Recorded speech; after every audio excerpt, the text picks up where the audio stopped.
मेरो आग्रह के हो भने त्यसलाई सहज पारियोस्, कुनै पनि ठाउँबाट त्यो सामाजिक सुरक्षा भत्ताको लागि नवीकरण गर्ने व्यवस्था गरियोस्। माननीय श्री इन्दु कुमारी शर्मा।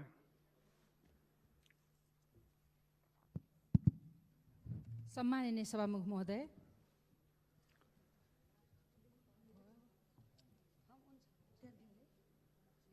सम्माननीय सभामुख महोदय, बालुवाटारबाटै विकासको मूल फुटेको सुनेर मेरो पनि आज जोस जाग्यो। संसदमा कविता वाचन सुनेर मलाई पनि कविता भन्न मन लाग्यो। जनताको भोटले 2/3 सरकार बनाए, सडकको भरमा संसद विघटन गराए। मै हुँ संविधान, मै हुँ कानुन, मै हुँ राज्य भन्दैछन्। अझै पनि संसद विघटन गर्ने दाउपेच बुन्दैछन्। संसद विघटन ठिक हो भन्नेहरू, लाभको पद कहिले पाइन्छ भन्दै दिन गन्नेहरू। सर्वोच्चले संसद विघटनको निर्णय उल्टाइदिएको छ। संविधान र कानुनका पानाहरू पल्टाइदिएको छ। बुझेर पनि बुझ पचाएका छन्, जनतालाई सित्तैमा सताएका छन्। नैतिकताको खडेरी परेको छ, इमान धर्म मरेको छ। सत्ता टिकाउन जसपाले ललिपप देखाउँदैछन्, झुटा आश्वासन दिई फेरि मधेसीलाई फसाउँदैछन्। विश्वासको मत लिने ठाउँमा अझै नाटक गर्दैछन्। संसदलाई बिजनेस नदिएर भ्रमको खेती छर्दैछन्। बालुवाटारमा ककटेल पार्टी गर्दै हामी कसरी नाच्न सक्छौँ? सारा जनता रोइरहँदा हामी कसरी हाँस्न सक्छौँ? हामी कसरी हाँस्न सक्छौँ? धन्यवाद। माननीय श्री उमा रेग्मी।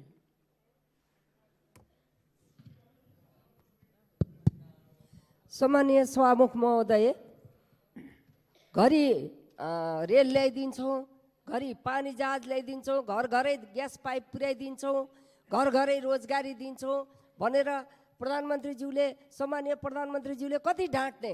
अब हुँदाहुँदै हाम्रा एकदम पूजनीय अभिभावक ज्येष्ठ नागरिकहरूलाई पनि 5,000 बनाइदिन्छु भनेर अब आउँदो बजेटमा फेरि पनि ती चाहिँ ज्येष्ठ नागरिकहरूलाई ढाँट्ने कि 5,000 बनाउने। त्यस कारणले ज्येष्ठ नागरिकलाई ढाँट्न पाइँदैन र उहाँहरूलाई चाहिँ दिने भनेको कुरा चाहिँ पुरा गर्नुपर्छ भन्ने म जोडदार कुरा राख्न चाहन्छु। धन्यवाद।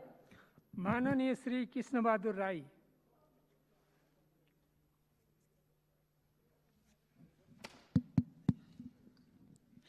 सम्माननीय सभामुखज्यू, मैले धेरैचोटि यो सदनमा कुरा उठाइसकेकै विषयलाई म आज फेरि एकचोटि स्मरण गर्न पर्ने आवश्यकता ठानेर अधिकार सम्पन्न बागमती सभ्यता एकीकृत विकास समिति जुन उद्देश्यका साथ स्थापना भयो, आजसम्म थुप्रै मन्त्रीहरू त्यहाँ परिवर्तन भए, आयोजना प्रमुखहरू परिवर्तन भए, त्यहाँको अध्यक्षहरू परिवर्तन भए, तर त्यो जुन उद्देश्यका साथ त्यो स्थापना भएको त्यो कार्यालय हो, त्यो परियोजनालाई सम्पन्न गर्नेतिर अहिलेसम्म सम्बन्धित निकायले त्यति चासो नदेखाएको मैले महसुस गरेको छु। त्यसकारण म योसँग सम्बन्धित मन्त्रालयको म विशेष ध्यान आकर्षण गराउन चाहन्छु। हस्त, धन्यवाद। माननीय श्री खगराज अधिकारी।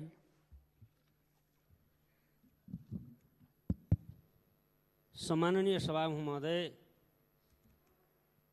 अलि 2-4 वर्षै भयो सभामुख महोदय, एमसीसी काङ्ग्रेस र माओवादीको संयुक्त सरकार हुँदा सम्झौता गरियो। आज त्यो थन्को लाएर सभामुख महोदय तपाईँ समक्ष छ। यो एमसीसी अरू कुरा त कार्यव्यवस्था पनि कहिलेकाहीँ कुरा हुन्छ। यो एमसीसी राष्ट्रिय हित अनुकूल बनाइन्छ सत्ता बाहिर हुँदा। सत्ताको निम्ति यसलाई जुवाको खालमा राखे चाहिँ गरिन्छ। यो संसदमा 3 वर्ष 4 वर्ष कति वर्षसम्म लड्काउने सभामुख महोदय, यो एमसीसी तुरन्त बहसको विषय बनाइयोस् र संसदको व्यवसाय बनाइयोस् या बिजनेस बनाइयोस् र संसदको विषय बनाइयोस् भन्ने जोरदार माग राख्न चाहन्छु। धन्यवाद। माननीय श्री खेमप्रसाद लोहनी।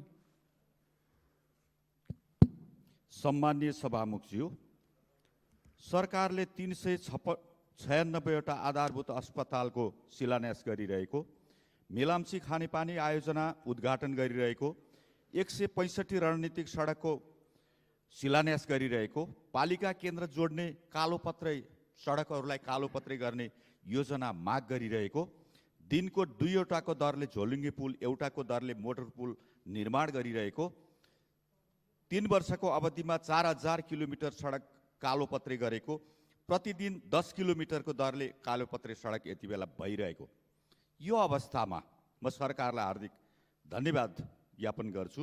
मैले सुनिरहेको छु छिट्टै धरहराको उद्घाटन पनि हुँदैछ। 165वटा रणनीतिक सडक शिलान्यास हुने सबै निर्वाचन क्षेत्रको लागि त्यो ज्यादै सुखद विषय हो। तर यो रणनीतिक सडक शिलान्यास भएकोमा केही मान्यज्यूहरूले साह्रै चित्त दुखाई घोर आपत्ति गरिरहनु भएको छ। माननीय श्री गगन कुमार थापा। सम्माननीय सभामुख महोदय, कोभिडको प्रभावले देशभित्रका उद्योग, खुद्रा व्यापार, निर्माण, यातायात र सबभन्दा बढी पर्यटन क्षेत्रमा लाखौँ नेपालीले रोजगारी गुमाएका छन्। सरकारी तथ्याङ्कले भन्छ वैदेशिक रोजगारीमा रहेका पनि लाखौँले रोजगारी गुमाएका छन्, जो नेपाल फर्केका छन्, फर्केर जान पाएका छैनन्। यिनीहरूको पुनर्स्थापनाको बारेमा यो चमत्कारी सरकार न केही सोच्छ न केही गर्छ। दक्षिण कोरियाको भाषा तथा सिप परीक्षा उत्तीर्ण गरेका करिब 10,500 र प्रतिबद्ध कामदार करिब 2,000 महिनौदेखि अलपत्र परेर काठमाडौँमा यत्रतत्र छरिएर बसेका छन्। यिनीहरूका बारेमा लगातार सरकारले व्यवस्था गरेको छ। फिलिपिन्सको, मालदिभ्सको, श्रीलङ्काको, म्यानमारको सरकारले गरेको जस्तो गरेको भए, पहल कदमी लिएको भए सायद यिनीहरूले कोरिया जान पाइसकेका हुन्थे होलान्। भाषा तथा सिप परीक्षा उत्तीर्ण गरेका, घर विदामा आएर फर्केर जान नपाएका यी कामदारहरूलाई कोरियामा रोजगारी पाउने सुनिश्चितताका सन्दर्भमा सम्बन्धित मन्त्रालयले ठोस काम गरेर यसको जानकारी सदनलाई गराउनका निम्ति म सम्माननीय सभामुख महोदय मार्फत सरकारको ध्यान आकर्षण गराउन चाहन्छु। धन्यवाद। माननीय श्री गजेन्द्र बहादुर महत। सम्माननीय सभामुख महोदय, मेलम्ची देखाएर पेट्रोल र डिजलको भाउ बढेको छ। मेलम्चीलाई देखाएर सभामुख महोदय, धरहरालाई देखाएर यहाँ डन्डी र सिमेन्टीको भाउ बढिएको छ सभामुख महोदय। अब त्यसरी देखाइएको छ। विकास र समृद्धि देखाएर नुन, तेल, चामल र दालको मूल्य बढाएर जनताको ढाड सिकिएको छ सभामुख महोदय। पार्टीभित्रको झगडा देखाएर संसदको ढाडै माची सभामुख महोदय। कोरोना देखाएर यहाँ के गरे भने यो ऋणले जनता डुबाइसक्यो सभामुख महोदय है। अब यहाँ राष्ट्रवाद देखाएर यहाँ चुच्चे नक्सा पनि गायब पारिसक्यो सभामुख महोदय। यस्तो भइरहेछ। अब त्यसो भए सभामुख महोदय मार्फत सबै पार्टीको ध्यान जाओस्, जनताको ध्यान जाओस्। हस्, धन्यवाद। माननीय श्री गङ्गा चौधरी सतगौवा।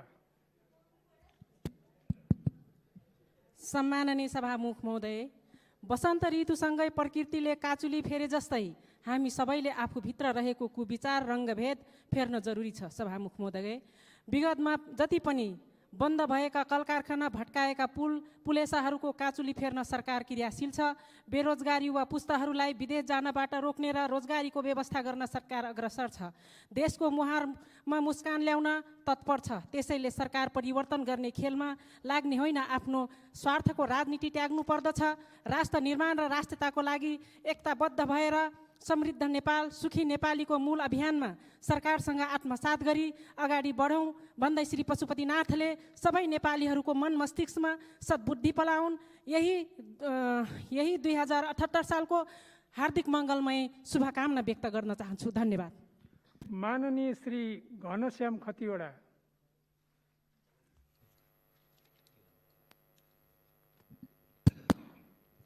सम्माननीय सभामुख महोदय, गरिमामय बैठकमा संसदको गरिमा घटेको कुरा धेरै कोणबाट उठेको छ। संसदभित्र धेरै नीति र विधि भन्दा भिन्न कुराहरू पनि उठेका छन्।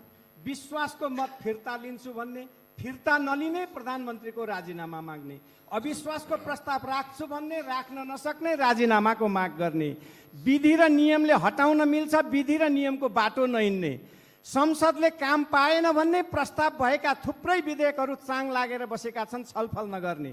यस्तो असंसदीय ढङ्गबाट हामी चलेर कुन संसदीय गरिमा खोजिरहेका छौँ सभामुख महोदय? हामीले संसदीय गरिमा खोजौँ। 2078 साल, 77 त यसै बित्यो, 78ले हामी सबैलाई यतातिर प्रेरणा दियोस्। 78 को हार्दिक मङ्गलमय शुभकामना।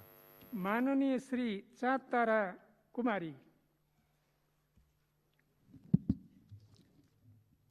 सम्माननीय सभामुख महोदय, संसदको विभिन्न समितिहरू छन् र सबै समितिहरू जसलाई मिनी पार्लियामेन्ट पनि भनिन्छ, तर पनि व्यवहारमा यसको कुनै खास महत्त्व भने सरकारमा देखिएको छैन। समितिहरूलाई आफ्नो विषयअनुसार कामहरू गर्ने गर्छन्, प्रतिवेदन बुझाउने काम गर्छन् र सिफारिस सरकारलाई दिन्छन्, तर त्यसको कुनै पनि सुनवाई हुँदैन र सायद कहिलेकाहीँ मात्र भएको होला, तर पनि यसको चाहिँ कुनै खास सुनवाई भएको हामी पाउँदैनौँ। किन यस्तो भएको भन्ने म प्रश्न पनि गर्न चाहन्छु। र जुन चाहिँ जहाँ अहिले चाहिँ फुल पार्लियामेन्ट जुन छ, यहाँ हाम्रो हाउस फुल सदनको कुनै महत्त्व छैन भने यो सानोतिनो समितिको झन् के महत्त्व होला यो हामीले राम्रोसँग बुझ्न पनि सक्छौँ। त्यसैले यसमा चाहिँ म गम्भीर ध्यान आकर्षण गराउँदै यसको म विरोध पनि गर्न चाहन्छु। र अर्को चाहिँ अहिलेको जुन अवस्थाले गर्दा सांसदहरूलाई काम गर्ने हौसला हराएको छ, उनीहरू हतोत्साहित भएका छन्। किन भन्दाखेरि जहिले पनि यी विभिन्न किसिमको चलखेल हुने कामहरू भइरहेको छ र त्यसमा पनि कहिले यो संशोधन फेरि विघटन हुन्छ कि भन्ने सबैलाई चाहिँ मनमा एक किसिमको कौतूहल या चाहिँ सबैलाई यो फेरि हुनसक्छ भन्ने चाहिँ कुराहरूले गर्दा हतोत्साहित भएका छन्। माननीय श्री छक्कबहादुर लामा। सम्माननीय सभामुख महोदय, हुम्ला जिल्ला एक मात्र सडक सञ्चालन नजोडेको जिल्ला हो। दुर्गमताका कारण यहाँ खाद्य सङ्कट परिरहन्छ। फेरि कोरोना महामारीको कारण चीनसँगको हिल्सा नाका पनि बन्द छ। त्यसमा थप इतिहासमै नपरेको खडेरी यसपटक परिरहेको छ। त्यसैले हवाई मार्गबाट ढुवानी हुने खाद्य कोटा अपुग भएकोले त्यसमा वृद्धि गरियोस् भनी म समयमै सरकारको ध्यान आकर्षण गर्न चाहन्छु। धन्यवाद। मान्य सदस्यहरू, सुन्ने समयमा मान्य सदस्यहरूले बोल्ने क्रम यहीँ समाप्त हुन्छ। मान्य सदस्यहरू विशेष समयमा बोल्नका लागि दलीय आधारमा मान्य सदस्यहरूको नाम प्राप्त हुन आएको छ। म उहाँहरूलाई बोल्न समय दिन्छु। सर्वप्रथम मान्य श्री मितमणि चौधरी, समय 6 मिनेट। यसपछि मान्य श्री प्रदीप गिरी।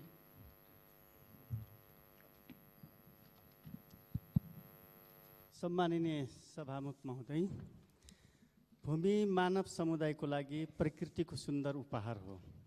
यसैले भूमिमा सबैको बराबर हक हुनुपर्छ।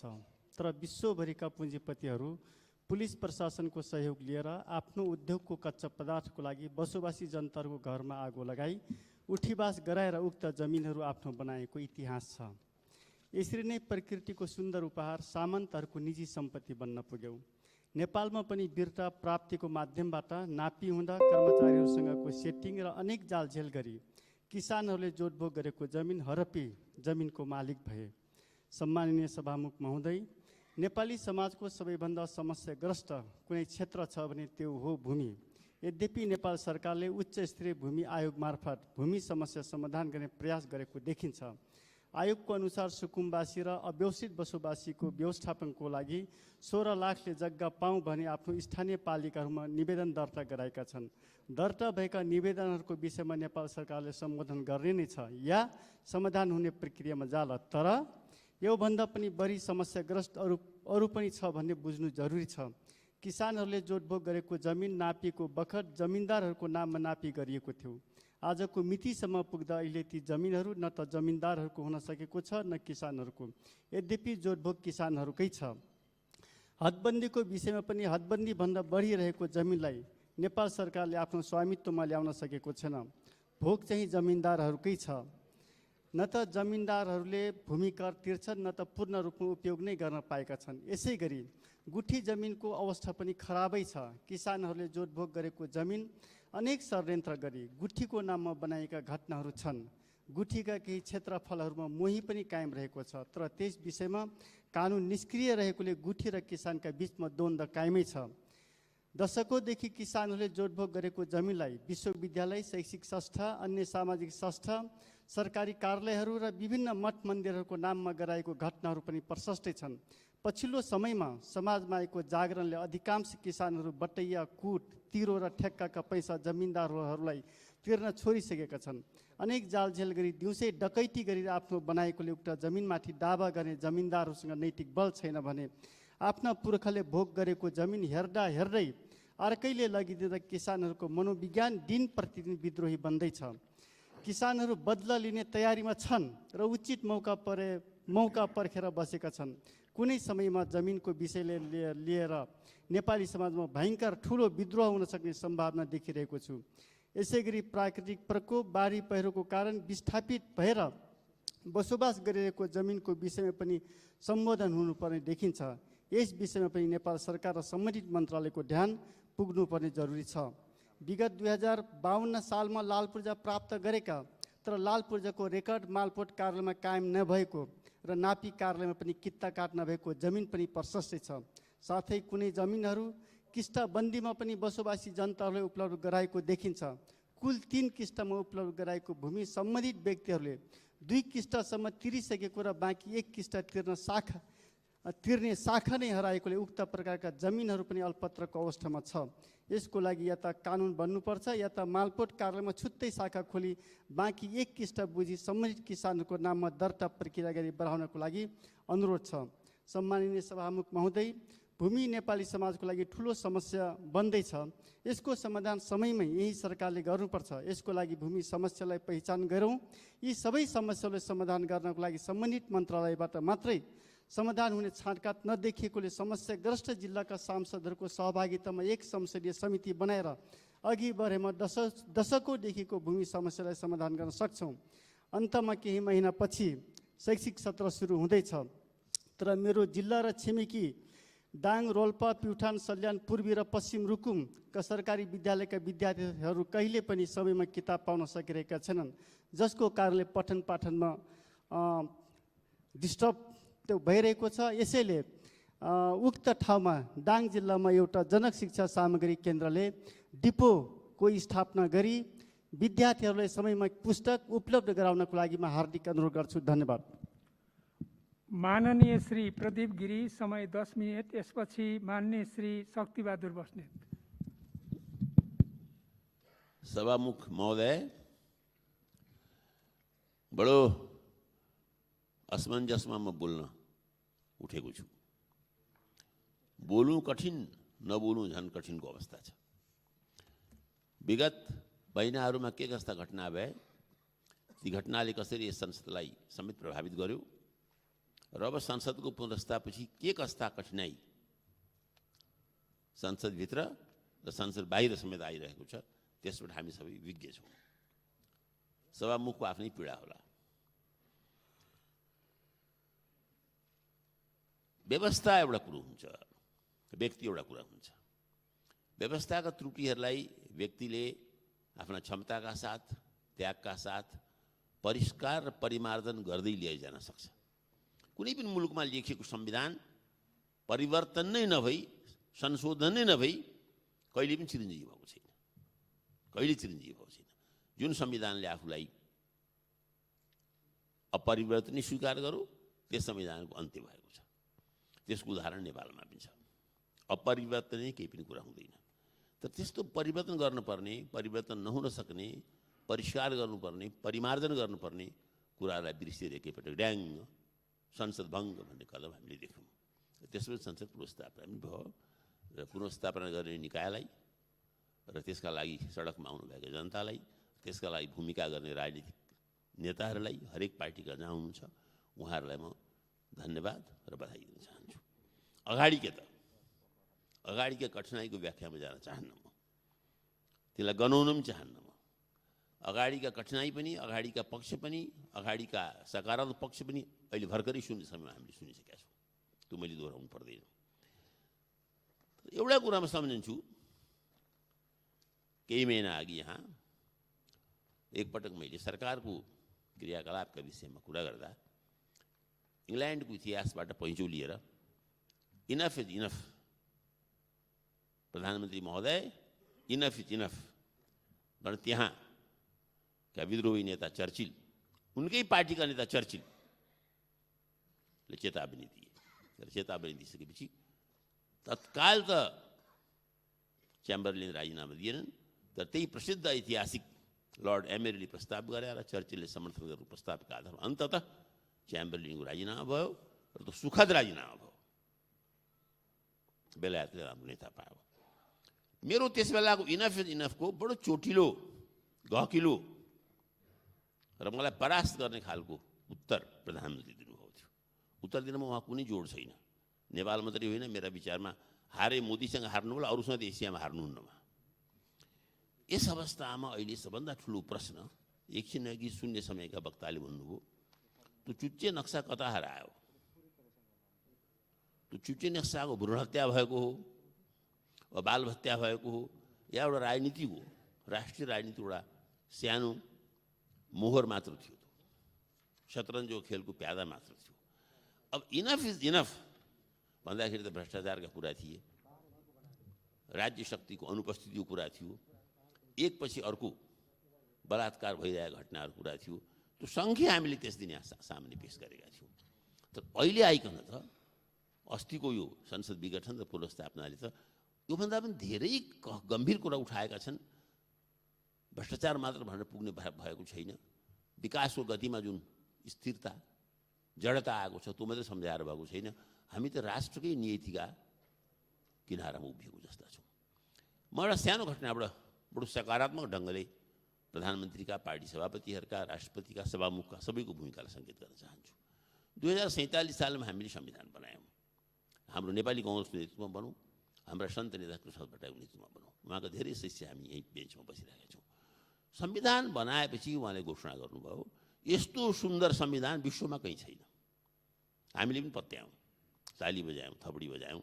हो छैन, हाम्रो सन्त नेताले भनेको, विद्वान नेताले भनेको, संसदीय व्यवस्थाका सम्बन्ध जानकार महानुभावले भनेको पत्यायौँ। तर संविधानको परिणति के भयो त तपाईँलाई थाहा छ। त्यसको परिणति गर्न, गराउन, त्यसलाई जोगाउन नसक्नुमा, त्यसलाई सिद्ध्याउन उद्यत हुनुमा हामी सबै संलग्न थियौँ। म कुनै विरोधी पक्षलाई मात्र जिम्मेदार ठहराउँदिनँ। यसपटकको संविधान त 2072 को संविधान त त्यस किसिमको सुखद स्वागतका साथ पनि बनेको छैन।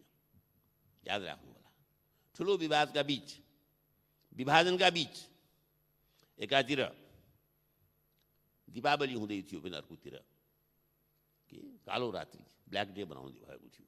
अरू पनि थुप्रा कुरा थिए। स्पष्ट छ नेपाली काङ्ग्रेस प्रजातान्त्रिकका माध्यमबाट, अन्य माध्यमबाट दलित, महिला, जनजाति, मधेसी, पछि हामीले कर्णाली थप्यौँ। यो दमका नाममा हाम्रो पार्टीभित्र र बाहिर व्यापक रहेको, प्रचलित रहेको यो जुन पदावली छ त्यस अनुसार यस संविधानसँग दलित असन्तुष्ट, जनजाति घोर असन्तुष्ट, मधेस त विद्रोहका लागि उत्रिएका थिए। अब यस संविधानलाई हामीले सम्हाल्ने कि नसम्हाल्ने, यसलाई हामीले सुसुस्ता गर्ने कि नगर्ने, यसलाई मलजल गर्ने कि नगर्ने। र मलजल गर्नुको साटो एउटा भर्खर रोपिएको बिरुवालाई उखेलेर यसको जरो लागेछ कि छैन हेर्ने। बिरुवा लगाउनेले बिरुवालाई एकदम केही समय धैर्यपूर्वक जलमल गर्नुको साटो त्यसको बिरुवा उखेलेर त्यसको जरा हेर्ने प्रवृत्ति हामीले विगत महिनाहरूमा देख्यौँ। अब जरा हेर्न खोज्नेले त जरा हेर्न नदिनेले एउटा नयाँ दायित्व लिनु परेछ। यो संविधानको रक्षा हामी गर्छौँ गर्दैनौँ। रक्षा गर्दाखेरि यही रूपमा गर्छौँ, यथोचित परिमार्जनका साथ गर्छौँ। त्यो परिमार्जन टालटुलो हुन्छ या मुलुकको सबै समूह, जाति, पहिचान चित्त बुझाउनु हुन्छ। यो काम एक्लै कसैले गर्न सक्दैन। चाहेर पनि प्रधानमन्त्रीले एक्लै गर्न सक्नुहुन्न, प्रतिपक्षका नेता र प्रतिपक्षका दलले पनि चाहेर एक्लै गर्न सक्दैन। संविधानको पहिलो परिभाषा के हो भने संविधान मूलतः सहमतिको दस्तावेज हो। यी मेरा शब्द होइनन्। विश्वको इतिहासमा सबभन्दा लोकप्रिय रहेको, सबभन्दा चिरञ्जीवी रहेको अमेरिकन संविधान, सबभन्दा सानो र चुस्त रहेको अमेरिकन संविधानमा त्यस संविधानका मसौदाकारले लेखे। यहाँ मलाई चित्त नबुझेको कुरा धेरै छ, तर मेरो चित्त वर्षौँ नि बदलिरहेको छ। कुनै समय राजतन्त्रको सपोर्टर थिएँ, आज राजतन्त्रको विरोधी छु। त्यो बेलायती राजतन्त्र कुरा हुँदैछ, भोलि मेरो पनि विचार बदलिएला। त्यस पास चाहिँ आज म सहमतिका आधारमा गर्छु। राज्य र अधिकारको कुरा, राष्ट्रपतिको सापेक्ष अधिकारको कुरामा यस संविधानमा लेखिएको कुरा म सहमत छैन भनेर संविधानका सबभन्दा प्रमुख मसौदाकार बेन्जामिन फ्रेङ्कलिनले बोलेपछि बेन्जामिन फ्रेङ्कलिनको प्रान्तले सही गर्न मानेको छु। आज म सबभन्दा पहिले यस सदनका माध्यमबाट राष्ट्रिय सहमतिका लागि आह्वान गर्न चाहन्छु। बाहिरका सब कुरा आइरहेका छन्। को प्रधानमन्त्री बन्ने भन्ने कुरा प्रधानमन्त्री मानव सडकमा फ्याँकिएको छ। शेरबहादुरजीदेखि मोहन ठाकुरदेखि सबै प्रचण्डदेखि वर्तमान प्रधानमन्त्री चिरञ्जीवी प्रधानमन्त्री भइहाल्नु कुरा आएको छ। प्रश्न सरकारको होइन, सरकारको नेतृत्व कसले गर्छ भन्ने होइन। पहिलो प्रश्न जवाब दिनुहोस्, यो संविधानलाई बचाएर यसैमा हामी टेकेर अगाडि बढ्ने हो अथवा यसलाई 2047 सालको जस्तै बिजोग गर्ने हो अथवा चुच्चे नक्साको जस्तै बिजोगमा लैजाने हो। बिजोग भन्ने हो भने दोस्रो कुरो, अब हामीले संविधान लेख्दा कसरी लेख्छौँ? चुनावको कुरा आएको छ। यसमा कुनै शङ्का छैन। चुनाव लोकतन्त्रको अत्यन्त नै सार्थिक र विश्वसनीय कसौटी हो। चुनावमा जाउँ, त चुनावमा जाँदा पनि कसरी जाउँ? सबै मिलेर जाउँ। यसै सत्ता सरकारको अन्तर्गत चुनावमा जान हामी सबै तयार हुन्छौँ कि कुनै व्यक्ति या शक्तिले बाहिर बसेर विद्रोह गर्छ कि? याद राख्नुहोस्, चुनाव पनि सहमतिमा जाने कुरा हो। स्वयं सभामुख लगायत अनेक उपस्थित क्रान्तिकारीहरू संलग्न भएको बेलामा 2047 सालको संविधान हामी मान्दैनौँ भनेर मुठीभर व्यक्तिले मात्रै भनेका थिए।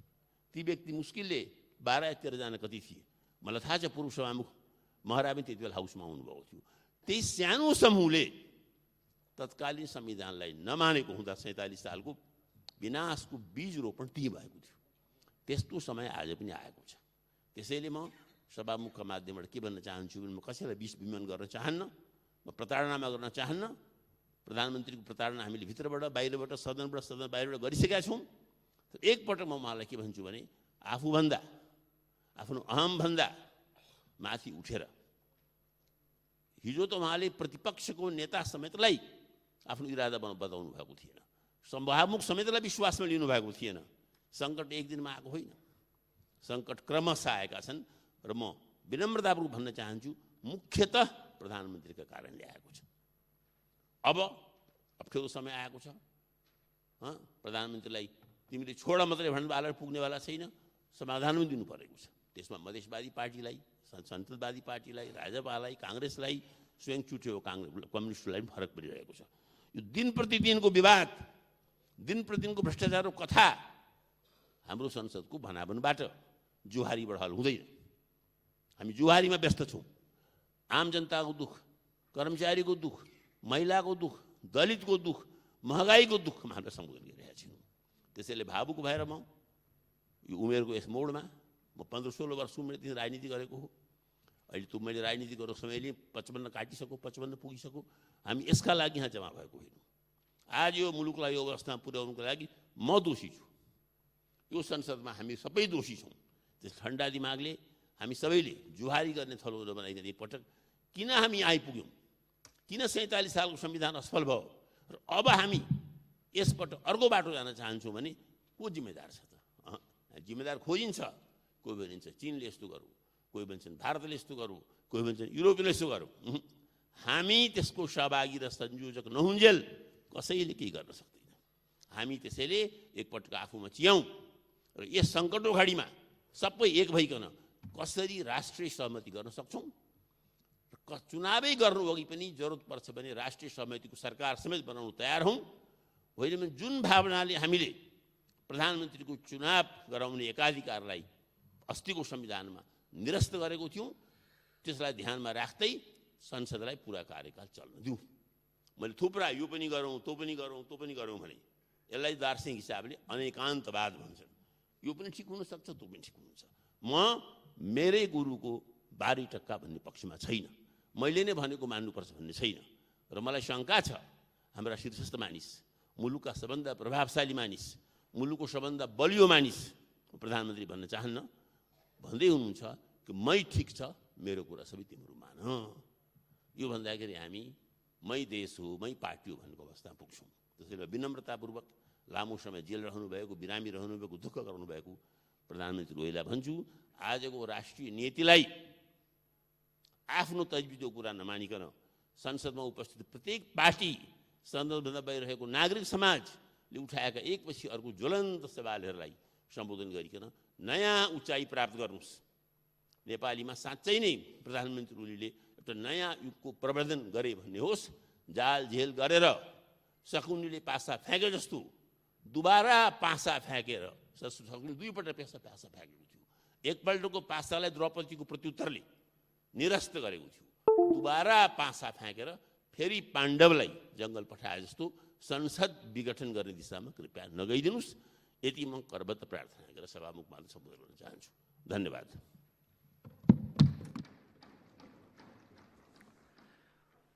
माननीय श्री शक्तिबहादुर बस्नेत, समय 10 मिनट। यसपछि माननीय श्री प्रदीप यादव। सम्माननीय सभामुख महोदय, धेरै दिनदेखि संसदभित्र, संसद बाहिर संसदको प्रभावकारिताको बारेमा, विकास निर्माणका प्रसङ्गहरूमा छलफल चल्दै आइराखेको छ। अब केही दिन यता त विभूषणमा अङ्कित नक्साको बारेमा पनि अर्को छलफल थपिएको छ। तर आश्चर्यको कुरा यो छ, सरकार बेखरबर जस्तै छ। हल्का प्रतिक्रियामा आफ्नो जिम्मेवारी पुरा गरेको आत्मरति लिँदैछ। यसो किन भइरहेको छ? यसो किन हुँदैछ? प्रश्नहरू उठिराखेका छन्। सरकार अध्यादेशको भरमा राज्य सञ्चालन गर्ने, बालुवाटारबाट प्रतिक्रियाहरू दिएर आफ्नो जिम्मेवारी पुरा गर्ने कुरामै रमाइराखेको त छैन, या संसदको अस्तित्वलाई अझै स्वीकार गर्न गाह्रो परिराखेको छ। प्रश्नहरू योभन्दा पनि अगाडि बढेर उठिराखेका छन्। सरकार संसदलाई एउटा सोपिस बनाएर मुलुकलाई अर्कै प्रणालीमा, अर्कै विधिमा सञ्चालन गर्न त खोजिरहेको छैन। यी र यस्तै प्रश्नहरू अझ गम्भीर बन्दै गइराखेका छन्, गम्भीर रूपमा उठिराखेका छन्। विषयहरू यसरी उठिराखेका छन्। यहाँ समस्याको सुरुवात कहाँबाट भयो, अब यो बताइराख्नु पर्ने छैन। 5 वर्षको निम्ति बहुमतको जनादेश सहित बनेको सरकारले जब संसदलाई असंवैधानिक ढङ्गले विघटन गर्ने एउटा दुष्प्रयास गर्यो, समस्या त्यहीँबाट सुरु भयो। मुलुकलाई प्रतिगमनको बाटोमा हिँडाउने कोसिस भयो, समस्या त्यहीँबाट सुरु भयो। तर बडो अचम्म लाग्छ, सरकारका केही मन्त्रीज्यूहरू, केही मान्यज्यूहरू प्रतिगमन के हो भनेर प्रश्न गर्दै हुनुहुन्छ। मलाई लाग्छ, मलाई विश्वास छ यहाँहरूले त्यो नबुझेर त्यो प्रश्न गरिराख्नु भएको छ जस्तो लाग्दैन। हामीले 2072 सालको संविधान बनायौँ। 72 सालमा यी संविधान सभाबाट परम्परागत संसदीय प्रजातन्त्रका केही मूल्यहरू, समावेशी लोकतन्त्रका केही मूल्यहरू, समाजवादी लोकतन्त्रका मूल्यहरू समेतलाई समायोजन र एकीकृत गरेर एउटा नौलो र अलि मौलिक प्रकृतिको लोकतान्त्रिक प्रणालीलाई हामीले स्थापित गर्यौँ। अब यो बताइराख्नु पर्ने छैन हामीले अभ्यास गरिराखेको प्रणाली परम्परागत संसदीय प्रणाली हो होइन भनेर। अदालतले पनि यो कुरालाई व्याख्या गरिदिइसक्यो। परम्परागत संसदीय प्रणाली भन्दा फरक गर्ने, यो प्रणालीलाई फरक गर्ने अनेकन विषयहरूमध्येको एउटा विषय थियो प्रधानमन्त्रीको लहरमा प्रधानमन्त्रीले चाहने बित्तिकै संसदको हत्या हुन सक्दैन, संसद भङ्ग हुन सक्दैन। यो परम्परागत संसदीय प्रणालीको मान्यतामा गरिएको परिमार्जन थियो। तर प्रधानमन्त्रीजीले यही मूल्यमाथि हमला गर्नुभयो र परम्परागत संसदीय मान्यतालाई पुनर्स्थापित गर्ने कोसिस गर्नुभयो। यही हो प्रतिगमन। नयाँ प्रगतिशील मूल्यहरूलाई समाप्त गरेर परम्परागत मूल्यहरूलाई स्थापित गर्ने जब कोसिस हुन्छ, त्यही हो प्रतिगमन भनेको। संविधानका मूल्यहरूमाथि, संविधानका प्रगतिशील मान्यताहरूमाथि जब हमला हुन्छ, प्रतिगमन त्यही सुरु हुन्छ। संवैधानिक आयोगहरूको नियुक्ति कुन प्रक्रियामा भयो? संविधानको भावना अनुरूप भइराखेको छ? सबै स्पष्ट छ। के यो लोकतान्त्रिक मान्यता हो? त्यो अग्रगामी मान्यता हो? आज संसदको अवस्था यो छ, संसदले कुनै रचनात्मक काम गर्न पाइराखेको छैन। सरकारमा तत्परता चाहिँदैन, जवाबदेहिता चाहिँदैन, पहल कदमी चाहिँदैन। संसदमा यो पठाइदिएको छ किन भएन भनेर पुग्छ, जिम्मेवारी पुरा हुन्छ। अनि संसदको यो प्रभावकारितालाई समाप्त गर्ने, संविधानका भावनाहरूलाई समाप्त गर्ने, संविधानले स्थापित गरेका प्रगतिशील मूल्यहरूलाई समाप्त गरेर परम्परागत मूल्यहरूलाई पुनर्स्थापित गर्ने जुन प्रयत्नहरू हुन्छन्, प्रतिगमन त्यही हो। अब प्रतिगमन के हो यो सोधिराख्नु पर्दैन। कुर्सी यहाँ त प्रतिगमनका यी विषयहरू उठिराख्दा यो कुर्सी नपाएर प्रतिगमनका कुरा गरिराखेका छन् भनेर अत्यन्त गैर जिम्मेवार र हल्का टिप्पणीहरू गर्ने गइरहेको छ। प्रतिगामी कदम भयो भने मन्त्रीहरूले राजीनामा दिए। कुनै बेला सरकारले गरेको निर्णय लागू हुन सकेन भनेर सरकार प्रमुखहरूले राजीनामा दिए। राजनीतिक दलहरूसँग सहमति भएका विषयहरूको सहमतिको पालन गर्दै सरकार प्रमुखबाट बाहिरिए। अनि ती पदलोलुप अदालतले यत्रो निर्णय गर्यो, सरकारको निर्णयमाथि यत्रो प्रश्न उठायो, अनि त्यसको जिम्मेवारी लिने सेक्सन कहीँ पनि देखिँदैन। अब उहाँहरू बडो लोकतन्त्रवादी। यो 8औं आश्चर्य हो। योभन्दा आश्चर्यको विषय अर्को के हुन सक्छ? सभामुख महोदय, त्यसै गरी अहिले अर्को एउटा विषय पनि उठिराखेको छ। यहाँ साथीहरू कुरा गरिराख्नु भएको छ, सरकारको समर्थन हाम्रो दलले कायम राखिराखेको छ। यो किन गरिराखेको होला? बडो अचम्म लाग्छ। सरकारले यो समर्थन छिटो फिर्ता लगिदियो हुन्थ्यो भन्ने मनसाय प्रकट गरिराखेको जस्तो हामीलाई आवाज हुन्छ। हो, यो भ्रम नपरोस्। हाम्रो दलले सरकारलाई दिएको समर्थन कायम राख्नुको अर्थ सरकारका यी अलोकतान्त्रिक र असंवैधानिक गतिविधिहरूलाई समर्थन गर्नको लागि होइन, सहयोग गर्नको लागि पनि होइन। यो कुरा पनि स्पष्ट रहोस्।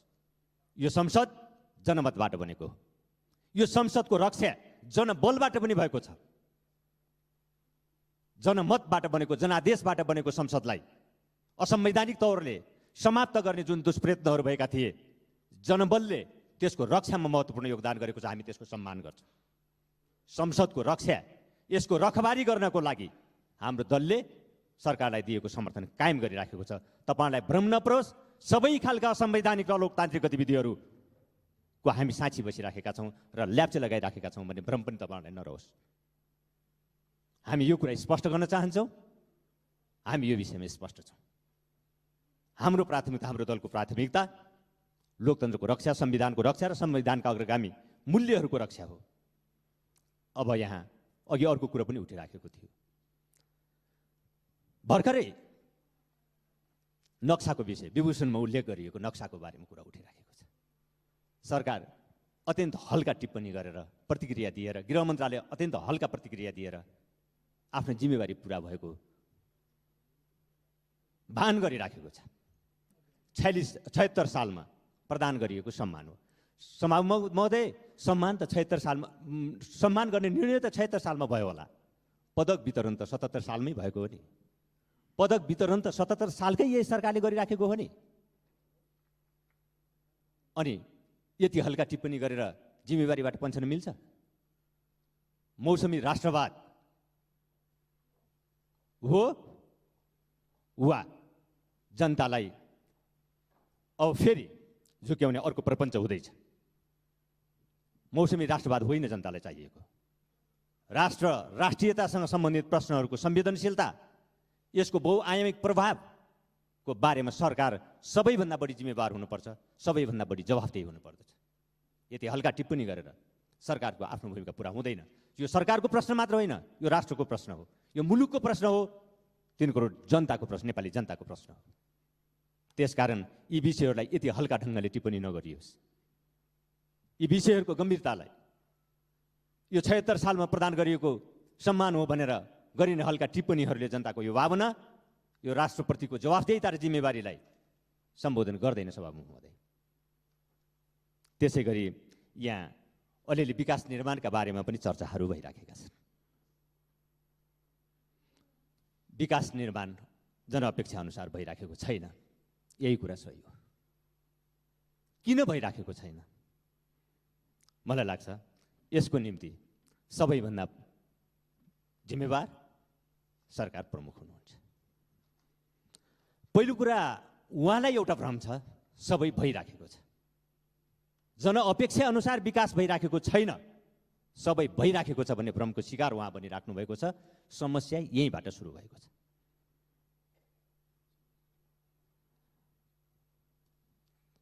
सबै भइराखेको छैन। दोस्रो कुरा, यो ब्रह्माण्डको सत्य सरकार प्रमुख, हाम्रो सरकार प्रमुखको दिमागभित्र कैद छ भन्ने उहाँलाई भ्रम छ। अर्को, सत्यका स्रोतहरू अरू धेरै छन्, वास्तविकताका स्रोतहरू धेरै छन्। सबैका प्रतिक्रियाहरू, सबैका सल्लाहहरू, सबैका सुझावहरू लिएर राष्ट्र निर्माणको बाटोमा अगाडि बढ्नुपर्दछ भन्ने मान्यताबाट उहाँ टाढा हुनुहुन्छ। ब्रह्माण्डको सत्य आफ्नै दिमागभित्र कैद छ भन्ने भ्रमबाट उहाँ जहिलेसम्म चलिरहनुहुन्छ, मुलुकको नियति यस्तै भइरहन्छ, उहाँ त्यहाँ रहँदछ। विकासको अर्को मलाई लाग्दछ, विकास सम्बन्धी उहाँको मोडल, विकास सम्बन्धी उहाँको समझ परिवर्तनका मूल्यसँग मेल गरिराखेको छैन। विकास सम्बन्धी उहाँको समझ नेपाली समाजको आवश्यकतासँग मेल गरिराखेको छैन। कुरा भइराखेको छ, साथीहरूले उठाइराख्नु भएको छ, निर्वाचन क्षेत्रका रणनीतिक सडकको कुरा होस्, स्थानीय तह जोड्ने सडकका कुराहरू हुन्, यी सबै विषय, हस्पिटलका कुराहरू हुन्। अर्को पाटो, सत्यको अर्को पाटो पनि हेरौँ, बजेटको विनियोजन कसरी भइराखेको छ, ती कति सालमा पुरा हुने हो नि? यही बजेट विनियोजनको अनुपातबाट हेर्ने हो भने ती योजना सम्पन्न गर्नको लागि कति वर्ष लाग्छ, अरू कति दशक लाग्ने हो? यसको प्राथमिकीकरण छ। सरकार रेललाई प्राथमिकता दिइराखेको छ, रेलको प्राथमिकीकरणको कुरा गरिरहेको छ, अरबौँ बजेट पनि विनियोजन गरिरहेको छ। रेलका ठेक्कापट्टा कसरी लागेका छन् भन्ने कुरा सडकमा राम्रैसँग चाहिँ छलफल र चर्चा परिचर्चा भइराखेका छन्। अरबौँ बजेट रेलमा विनियोजन भएको छ। कति बजेट छ रणनीतिक सडकहरूको निम्ति, अस्पतालहरूको निम्ति? प्रश्न जवाफ छ। पपुलिस्ट कुरा गरेर जो जनतासँग जोडिएका विषयहरू तिनलाई पपुलिस्ट ढङ्गले अगाडि राख्ने, प्राथमिकता अर्को कुनै निर्धारण गर्ने, यो तरिकाले देशको विकास हुँदैन। विकासमा आज जे कुराहरू भइराखेका छन् यसले समस्याको समाधान गर्दैन। राजनीतिक व्यवस्था बदलिएको छ, जनताको अवस्था बदलिएको छैन। परिस्थिति बदलियो, मनस्थिति पुरानै छन्। अब ती पुराना मनस्थितिहरू नबदलिकन जनताको अवस्था बदलिँदैन। विकास हामीले राजनीतिक व्यवस्था समावेशी बनायौँ, राजनीतिक व्यवस्था समतामूलक बनाउने कुरा गऱ्यौँ, तर विकास समावेशी कसरी हुन्छ? विकासको समावेशी मोडल के हो? प्रधानमन्त्रीजी पुरानो हुँदै गएको, फेसन अफ हुँदै गइराखेको बजारीकरणलाई नै नयाँ रङ रोगन सहित रटान लगाउँदै रहनुहुन्छ। नेपाली समाजको आवश्यकताले यसले पुरा गर्दैन। आजको माननीय श्री प्रदीप यादव, समय 7 मिनट। सम्मानीय